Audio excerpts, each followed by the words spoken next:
కొమరంభీం ఆసిఫాబాద్ జిల్లాలో ఆడోళ్ళు అన్నంత పని చేస్తున్నారు కదా.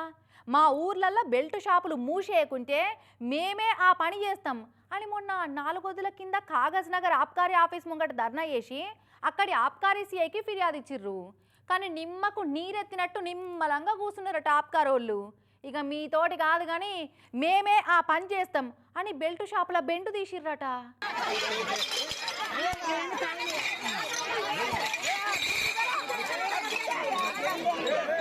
కొమరంభీం ఆసిఫాబాద్ జిల్లా కాగజ్ నగర్ మండలం చింతగూడ కోయవాగు ఊర్ల ఆడోళ్ళ ఆగ్రహం కట్టలు తెంపుకుంటుంది కదా మొన్నటిసంది.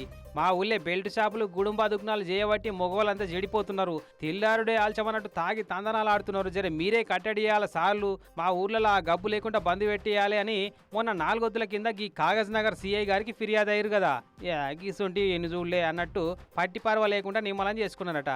ఇక వీళ్ళతో కాదని చెప్పి ఆయనత నిన్న తెల్లారగానే ఆడవాళ్ళంతా బయటికి వెళ్ళి బెల్ట్ షాపులను జల్లెడ పట్టిరు. అప్పటికే మందు సీసాలన్నీ తీసి దాచిపెట్టుకున్నారట. లేవు అమ్ముతలేవని అబద్ధాలు చెప్తున్నారట. అయితే మరి తాగి పారేసిన ఈ సీసాలు మీ ఇళ్ళలో ఎందుకున్నట్టు అని అమ్మేటోళ్ళను మోసమర్రకుండా మంచిగానే అరుచుకున్నారు.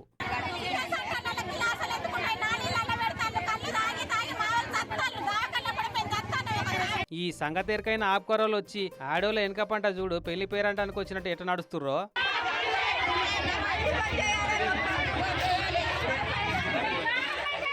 మరి ఇంతగానం బాధపడుతున్నారు కదా ఆడోళ్ళు. ఆ బెల్ట్ షాపులు మూపిచ్చి తలగా పెడితే మంచిగుండు కదా. ఇంతమంది ఆడోళ్ళ బతుకులు నాశనం చేసుడు అవసరమా? అంతగానం పానం గుంజితే దూరం పోయి తాగొత్తారు ఏమన్నా ఓ పారి. ఇంటి పక్క పంటే బెల్ట్ షాపు ఉంటే కాళ్ళు లాగుతాయా?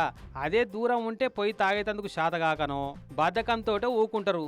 ఎట్టసార్లు ఆబ్కారీ శాఖ గల్లపెట్ట నిండేందుకు ఆడోళ్ళ సంసారం ఆగం చేసుడు కరెక్టరా చెప్పుర్రి అని బెల్ట్ షాపుల మీద ఉద్యమం చురువు చేసిన ఈ కోయవాగు చింతగూడ ఆడోళ్ళని చూసిన వాళ్ళంతా అనుకోబట్టిరట.